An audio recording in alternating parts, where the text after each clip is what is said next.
Hi everyone, my name's Kate. As you all know, I'm a member of the Stronghold, married to Rich, who's one of the pastors there. We've got 3 amazing kids, and those of you that know me knew I couldn't do my testimony without fairy lights, so I didn't want to disappoint you. Well, here's my story, all about how my life got flipped, turned upside down. It was West Philadelphia I was born and raised, and in the playground is where I spent most of my days. Only joking, that's the lyrics of the Fresh Prince of Bel-Air, but seriously, when Mike asked me to do this, I was like, yeah, it wasn't a phone call I'd been looking forward to. I don't like cameras, ever. So hopefully I won't look like a rabbit caught in the headlights. And also I just think, I've not got a spectacular testimony of being, a gang lord or spectacular conversion story, but I just hope whatever I say will glorify God, really. So I was born, I was born in Western Hospital, Merseyside in 1978. So it makes me about 21.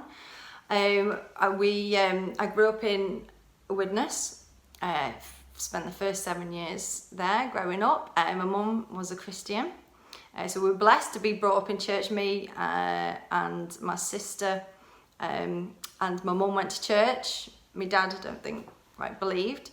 So I had the privilege of growing up in it. It was a lovely church. I remember it, Sunday school songs and things like that. And I always remember, I don't remember a time when I didn't believe in God, so I feel like I've always known like God was there. And when we were 7, Mum and Dad decided we needed more fresh air. So we moved from Widnes to a village called Kelsall in Cheshire. So I rocked up at school with my rather strong Widnes accent, with me thers and me wers and curs. And I think I was quite bemusing to the kids who probably didn't have a clue what I was saying half the time. But anyway, although it's Mum and Dad's plan to move to Kelsall, I know ultimately God was just weaving a massive tapestry.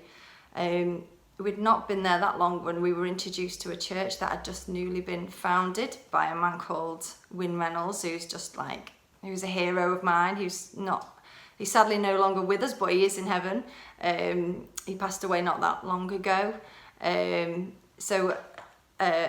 That church, it was just amazing. I have so many happy memories of it. Wyn planted it. It was a vision given to him by God to plant 3 sister churches, one in Weaverham, one in Sandway, and one in Kelsall. So obviously I was in the Kelsall plant. Excuse me while I look. I've got 13 pages of notes, so I don't quite know where I'm up to. Right, so if you see me, looking down and all that, is because I've got it's ridiculous. It is absolutely ridiculous, really, isn't it? So he was just an awesome man of God, and at the age of 8, I answered an altar call. He gave an altar call in this little hut at Kelsall Full Gospel Church. I gave my life to Jesus. I remember it now. I sort of remember standing. I must have stood up maybe in the aisle. I can't remember, but I remember it was that point. I gave my life to God, and I probably said this prayer of salvation years and years, and loads of times over the years, just to make sure I was saved. So that's when I truly gave my heart to God. That little place, it reached out to so many kids in that village. I remember he had such a heart. He was evangelist. He had a heart for the lost, Wyn did, and he set up something called the Good News Club, which was able to help out when I got a little bit older, and it reached so many kids heard the gospel. I remember speaking to kids years later when they were adults, and they'd not forgotten it, and that seed was planted of how God loved them and the gospel, and there was it was precious, actually, really, really precious. Page 3, okay. But one of the things I fondly remember about the church, it was the older people there. They're like faithful warriors. I know some of you know them.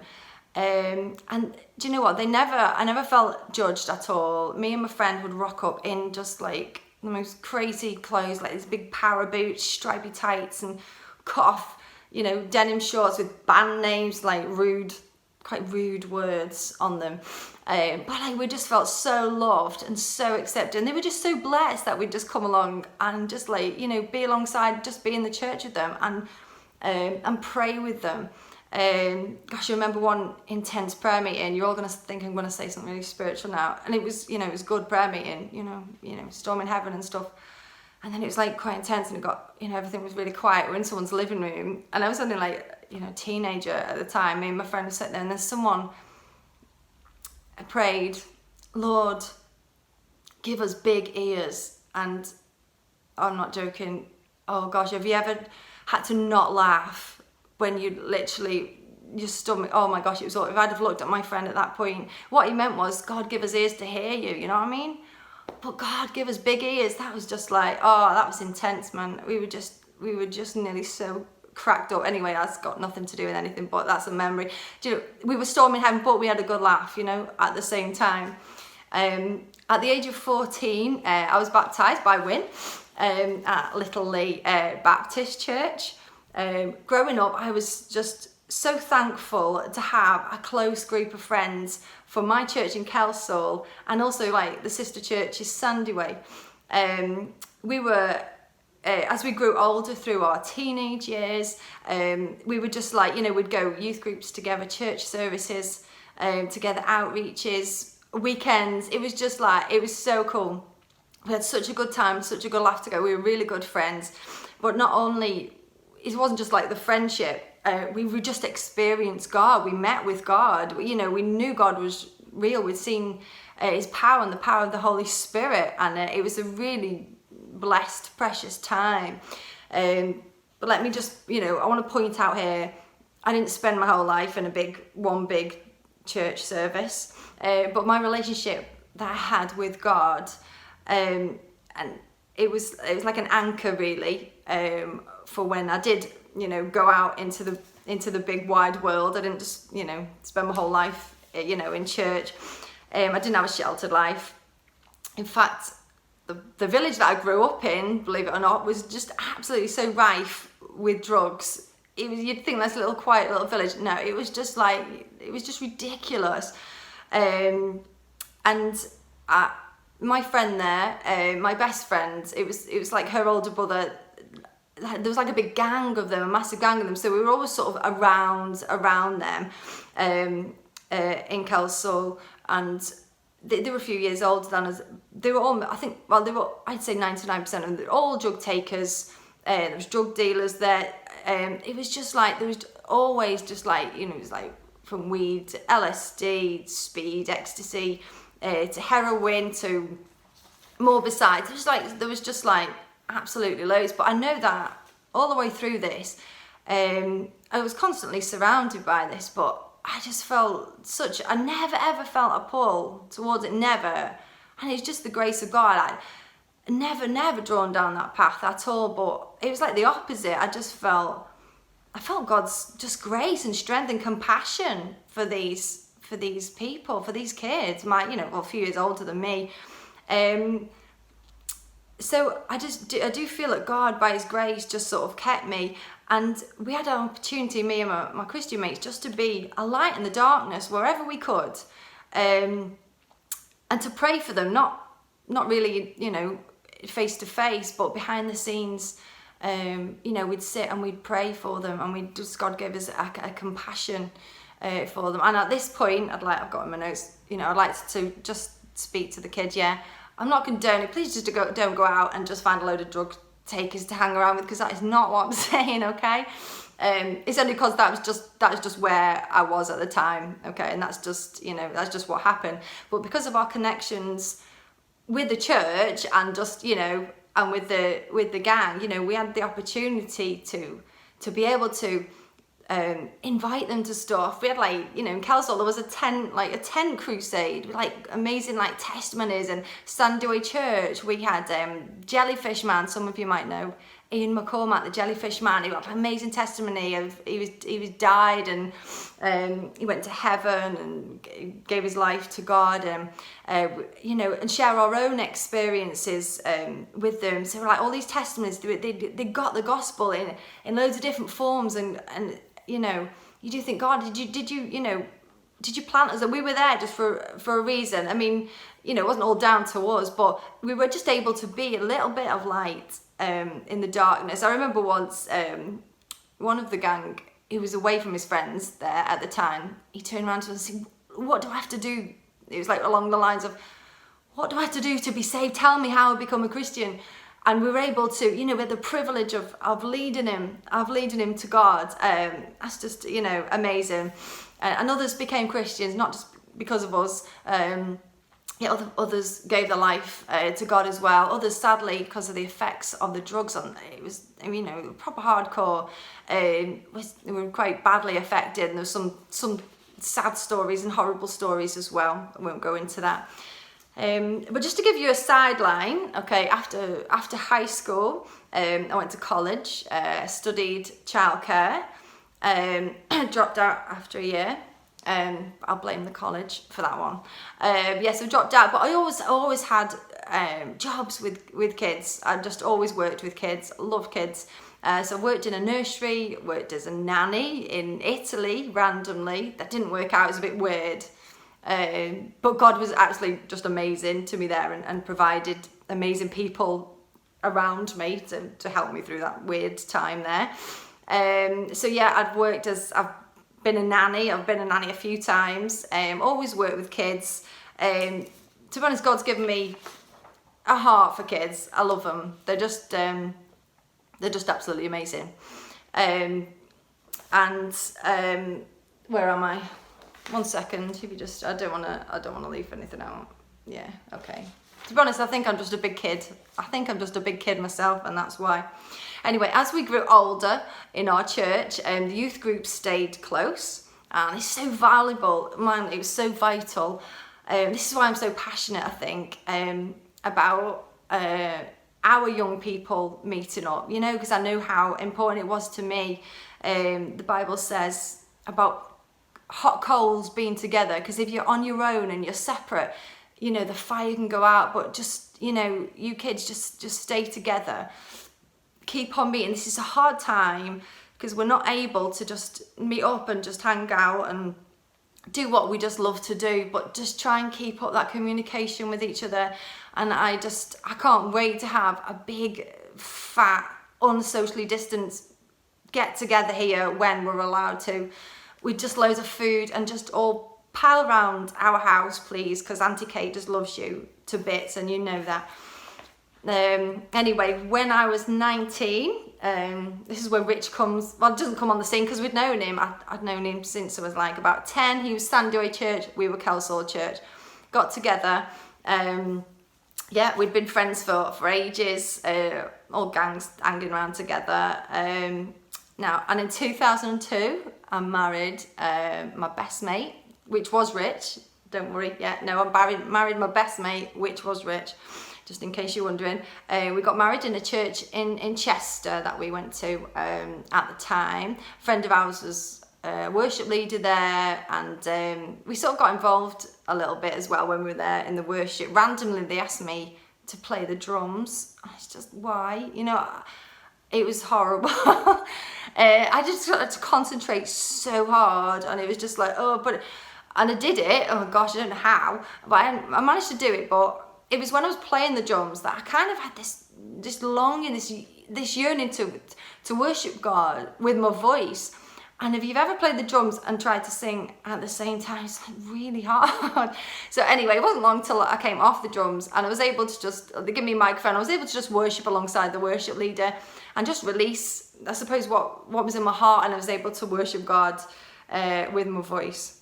Right, okay, so where are we up to? Goodness me. page 55, I think. So anyway, in 2005, my little boy Joshua was born. And he was actually about a month premature. And yeah, because he was a prem baby, they put him in the special care unit. Oh, my little boy. That was a bit, it was a tough time. It was a really tough time. And it's one I had to just trust God with. But I know that God gave us the name Joshua, and it was for a reason, because Joshua's a leader, and he spoke that over him when he was a baby. He's like a courageous, brave leader, warrior leader. And 15 years later, I see that in him, which is amazing, from this little baby in the special care unit, and God just spoke over him. Anyway, I won't embarrass you anymore, Joshua. So soon after he was born, we actually felt led to leave the Chester Church, and we joined the church in Winsford called Living Waters, with amazing pastors, Graham and Betty Milne, and we had amazing time there actually. We joined the worship team there as well at some point, and then after a while we were able to lead some worship there as well. Norman and Tony, they were worship leaders there as well. I've known them a long time. So yeah, the pastors, I think they'd been to Toronto. They went to Toronto while we were there, and they were really full of the Holy Spirit, and they wanted to see God moving. And it was while we were there as well, we were introduced to an evangelist, a newly saved. He'd had a really powerful encounter with God. He was called Nathan Morris. Do you know what? The fire of God was on him. It's so much that I was actually in a meeting once, and all I could say was, I felt this fire in my spirit, and all I could say was fire. And it was just like the Holy Spirit was really moving there at the time, and the presence of God was so strong. And actually, God's grace really drew us closer to God, and we were hungry for God at that time. It was a real blessing to experience that, and God just drew us kind of closer to him at that time. Meanwhile, so this is going on, isn't it, quite a lot.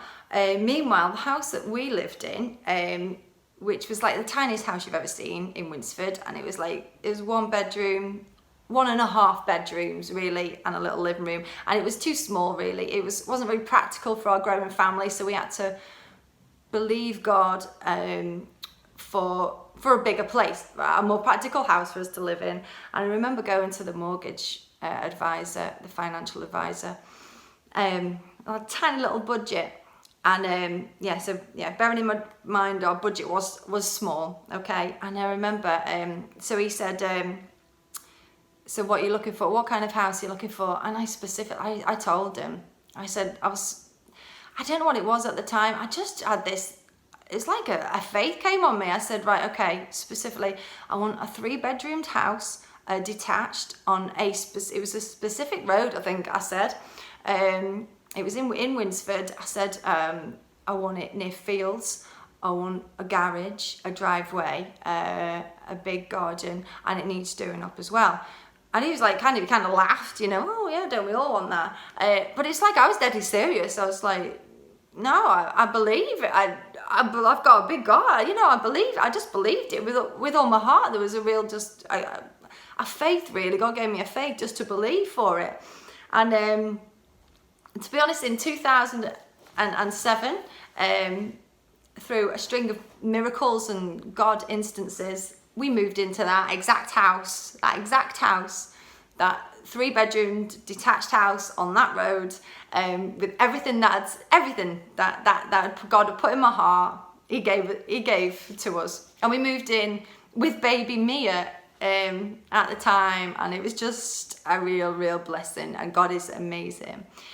This wasn't an isolated case of God's provision, though. Over the years, we've seen him provide in every way, again and again, in financial, spiritual, our health, every need. I've written it down here because he's a heavenly Father watching over his children, and his goodness and mercy just followed us and have followed us all the days of our life.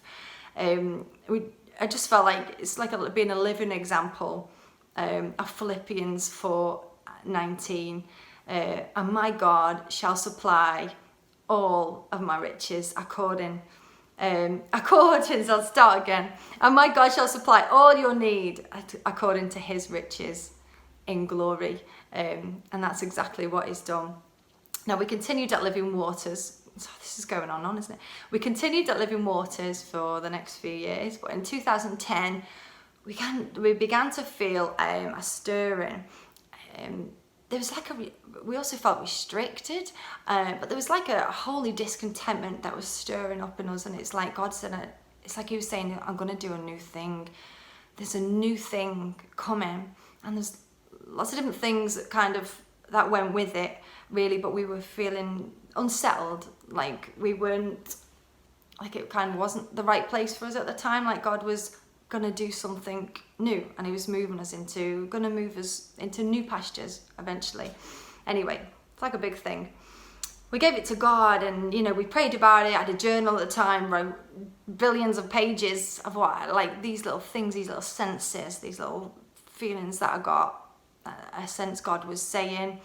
One of the big things that I felt him saying was, brought me back to the early church in Acts. And it's like, I felt like God saying, I want to, he drew me to the fact that, we are the church. We don't just go to church, we are the church. And how the early church just acted, they lived it. That wasn't just their lifestyle, that was their life, how the early church worked. And it's like he was breaking my mindset. And I know that also he was going to be breaking the mindset of people who don't know him, and breaking the mindset of people of their perception of church later down the line. This would come into play. So after it came to a point, and it's quite specific and it was quite strong. It was like the time was right for us to leave. If we would have stayed any longer at that point where we were, it was like God closed the door and he was going to open. I knew we had to make a step. We didn't quite know what was going to happen, but we knew God was going to do a new thing, and he was taking us into new pastures, and we just had to trust him. And there was a new chapter on the horizon, so we just had to make those new steps. And over the coming months, we felt God reveal, so like I said in my journal, we felt like God revealing to Rich and to I these like little snippets of a new place, of this a new thing, a new place where his presence would be, where revival and glory, where people would come and drink, thirsty people would come, that broken people, and there'd be a place and a hub of his presence. He gave us the name of the hub, actually, he gave us the place, and I felt so strongly that God said, I want to smash out the walls of the church. And it was like, I knew it was the King's heart of love for the world, for the people. I want to smash out the walls of the church, and I want to bring people in. And he was breaking the mindsets off people who, people had a different perception of God, or a different perception of the church. It's like he'd spent long enough not being able to smash out of this church. Like, we box him in. It was like he wanted to be unboxed, just, let me out. And just like, listen to me, and get my blueprints, get my strategy. So we knew, we just sensed, and we saw like even a meeting place and a cafe, and obviously the name, the hub. And at this point, God was connecting us up with Mike and Sarah in London, who'd been the pastors at Weavrum Church. This is one of the sister churches, I don't want to get it wrong, about 25 years earlier, 20 years earlier. They'd been pastors at Weavrum, and we actually met up with them in London. We shared what God was showing us. They didn't say a lot at the time, actually, but I think secretly, I don't know, God was moving on their hearts, and God was showing them things, and it all seemed to just be connecting together. So we met. To be honest, I think God was putting something together that was bigger than us. We just had little glimpses of this thing, but it was bigger than us. And at that time, it's funny though, Rich and I, wherever we went at that point, God was saying through different people on the telly, in the church, in a private, Reformation. This word Reformation was just, it was coming up absolutely everywhere. Now, the meaning of the word Reformation, actually, I've just looked it up. It says making changes to something with the intention of setting it back on the right path. And it was like, whoa, I just feel like, you know, where we were, it was like God's heart. God wanted to show who the church really are, who he really was, show his glory, show his power. He wanted to do something. He was going to do something. It was like out of the box. We just had to follow him, you know, keep our eyes on him. Over the next 5 months, it's like the wheels began to turn. Mike and Sarah answered the call to come up from London. They brought their family back up to Cheshire, and they followed the calling of God. They were given keys back to their old building in Weavering. So there we were. It was January 2011. We had the vicars and the Maidleys and the two families just met for the first time in the church just to pray. I remember, like, we just stood there and it's like, wow, what now? What next? And it was, well, let's just pray. Let's just worship. Let's just praise God. So we did that as two families together with the kids there, and there was no agenda, but the agenda was that we just press into God and we just praise him and we just worship him and we seek his face and we get his strategy for whatever, get his blueprints, just worship him and just seek him. And that's what we did. And we listened to what he was going to say. And that year, also 2011, was a very special year. Because my little princess, baby Eva was born in 2011 too. So at that time, we felt, as we were just worshiping, meeting, praying, seeking God, it was like God, we felt the foundations were being put in place. And what was going into those foundations, like Rich had a picture, what goes into the foundation goes up through the walls. And it was like the spiritual walls would be built, you know, whatever goes into the foundations, and an infrastructure would be built. And it would be the same, and all the way through whatever was going to be happening as well, you know, in the future, praise, worship, seeking God, you know, his glory, his presence was going to be not only in the foundations, but all the way up through the building. And it was a precious time of just seeking God and seeing the foundations being dug and filled in, and you know, and it was funny though, because at the time our kids were just brill. They're just absolutely brill, and we'd be praying and worshiping in the main hall, and they'd just be in the back, and they just decided to start their own church. You know, I think it was called Jesus Chasers Church. And I remember one time after we'd finished praying, like, they came up to us and they said, and apparently Bethany had baptized Joshua in the sink in the toilet, which was brilliant. Well done, Beth. But like, they just got on with it. God's grace was upon all of us, you know, at that time. It was a really precious, special time. So we just let God lead us, really, and show us. And we had different people coming up. So Mike Booth, he joined up. And of course, John and Lisa, the cookies, they answered the call. And they just wanted to be part of this vision, and they moved themselves, bless them, uprooted themselves from London, and they came up because they wanted to be a part of it, and they were a vital part of it. And John had their experience of being a coffee shop owner, and not only a coffee shop owner, he'd worked in a place called The Hub, which I didn't know. So when I shared my name for the Hub, and he shared his name for Hub, we realised the name that we both had was exactly the same. And his experience would jolly well come in handy when with the vision of opening a coffee shop, because before we actually started a church, God gave us a vision of a coffee shop. And this coffee shop wouldn't just be any coffee shop. This coffee shop would be the bridge between the church and the world. It was God's strategy. It was God's strategy of where people who wouldn't normally feel Like they wanted to, that they could step over, they couldn't step over the threshold of a church, but they would step over the threshold of a coffee shop. And it was God's plan. It was God's plan. We actually started building, we just went for it. So we started building it. We didn't even have the money to start to build a bar, to build a coffee shop. It was a bit crazy, but it's called faith, I think. And so when we started that, it was crazy. We started it and someone miraculously gave us an extraordinary gift, which covered, I think it just paid for everything that we needed to set up. You know, you step out in faith and God just meets you. He meets you in that place. It was just crazy. So we were able to buy, you know, all the equipment, everything we needed.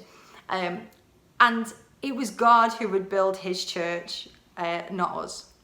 And you know what? He did. We didn't actually officially set up a church. But like, it's like God kept drawing people. And eventually the Stronghold Church was born. So now almost, it's like half an hour. This is ridiculous. I've got a few pages, that's all. So now almost 10 years later, and God has been so amazing and faithful, and he is so amazing and faithful.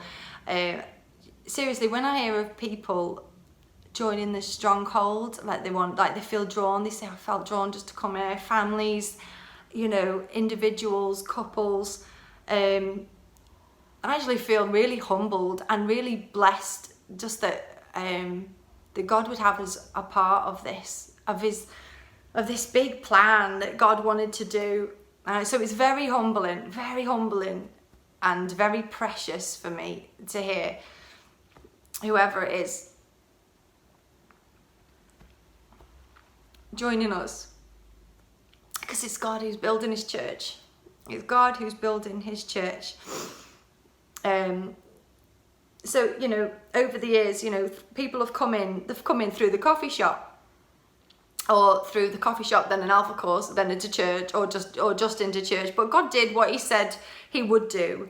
And I know we've only just begun. We've only 10 years later or whatever it is, but we've only just begun. And there's a whole world out there that God still wants to reach. Now, I just want to say, the Stronghold family, you are amazing. You really are. There's a genuine love and a genuine care and friendship, a genuine love for God, a genuine feeling of, selflessness and just being there for each other, friendship, just everything, you know, is amazing. You're amazing. A couple of years ago, I'll try and hurry up. A couple of years ago, we've experienced all the time off you lot, but you know, a couple of years ago, 2018, Rich was rushed into hospital. He'd been in agony that weekend, been in the hospital, been sent home, told he had indigestion. Actually, by the Monday morning, his appendix burst. He'd been in that much pain, and I heard, you know, the words come out of Rich's lips, which I'd never heard before. So call an ambulance. It was dreadful. So yeah, call an ambulance. So he was took into hospital. His appendix, we think, had burst probably that morning. He was operated on. He came through the operation. It was like a tough week. We knew God was with us. So he'd had the operation. Unfortunately, I think maybe he didn't fully get cleaned out, but he got infected. And he was very sick. His body began to swell up. He was very ill. He was strapped up to loads of things and wires and tubes and everything like that. And he was very seriously ill. So by the end of that week, really, he'd almost died. And it was the prayers of the saints. People were praying for him. I know Mike in particular stormed heaven one night. It was the night when he was very ill, and God brought him through it. God brought him through that time. But the love of the people in the Stronghold, you know, I'd turn up at the doorstep and just be like parcels, bags of food everywhere.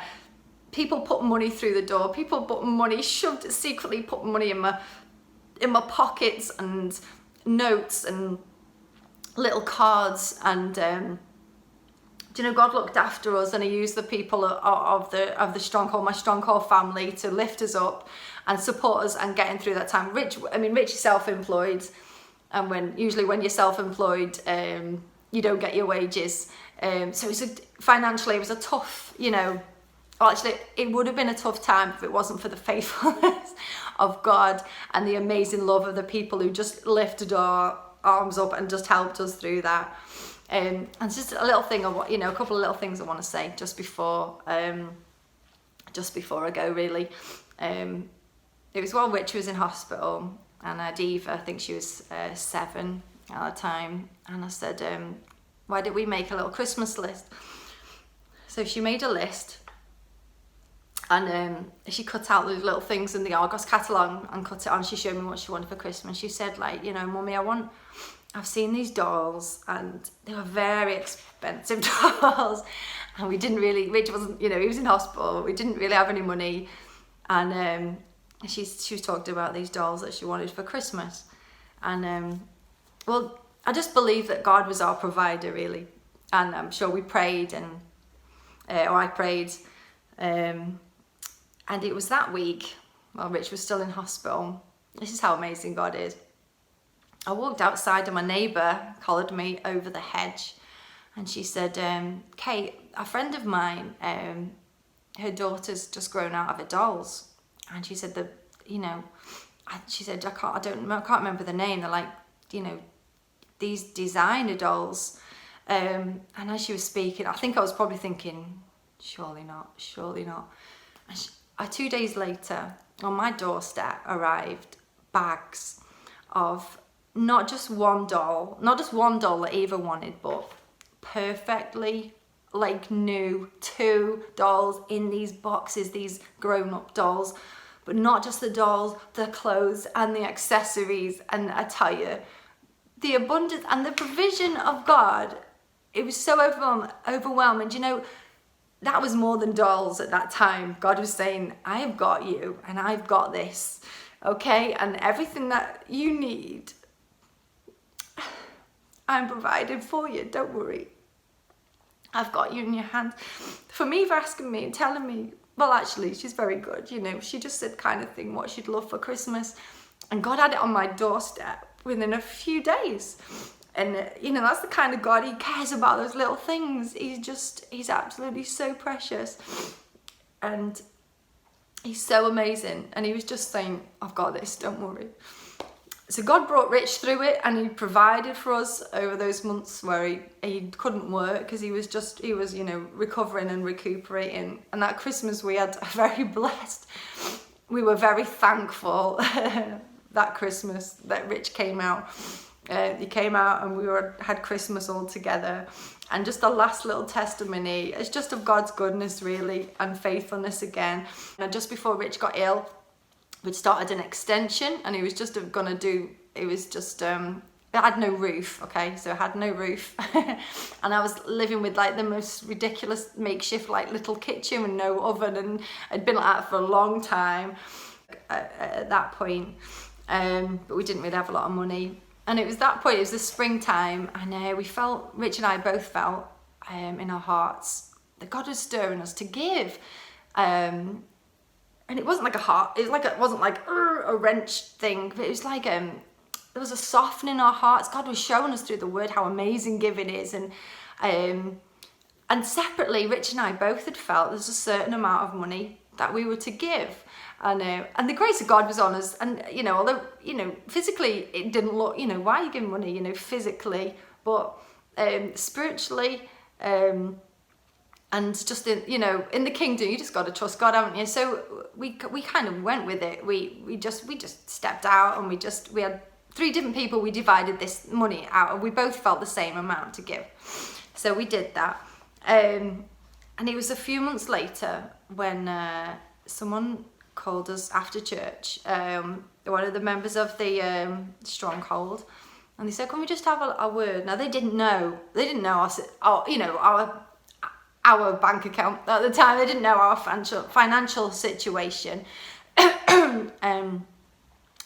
No, to cut a long story short, they'd felt that God was drawing them and calling them and put on their hearts to give us a gift. And they were very honouring, actually. We were very humbled, and it was a very honouring time in that little back room. You know who you are. He took us aside and they gave us a gift. Now, when we opened this gift was exactly 10 times the amount that God had called us just to sow. Our little seed that we'd sowed a few months before, God had multiplied it by 10 times and give it us back. Now, at that time, the people who blessed us with this gift, they didn't know. We'd booked a holiday. We were just about to go back on holiday. To go on holiday in this little caravan and in Scotland. Now, because we didn't really have any money, we had a penny jar. And that we'd been counting pennies because we didn't really have anything. So as regards to putting a roof on a house, let's just tell you the situation we were in. There was no way we could afford to put a roof on a house because we were counting pennies, to take on holiday with us. But God has just so blessed us, and he's just such a God of abundance he's like a father who wants to give his kids good things and surprises and amazing things because he knows us and he cares for us. So these are the last paragraphs, honestly, okay? So just to come up to speed, we have been blessed in our lives. We have seen the faithfulness of God. We have felt the closeness of God. We have known his goodness. We've seen his goodness. We've seen his provision. We've seen God's salvation and his redemption and his rescue in the lives of lots of amazing people. But we know that there is more to come. And God has still got lots that he wants us to do, and he wants us to do as the Stronghold Church. So it's we're going to ride this wave and we're going to get on board. We're ready to get on board this ship, and we want to see all that God wants to do, and we want to just be a part of it. So thank you for listening, and bless you.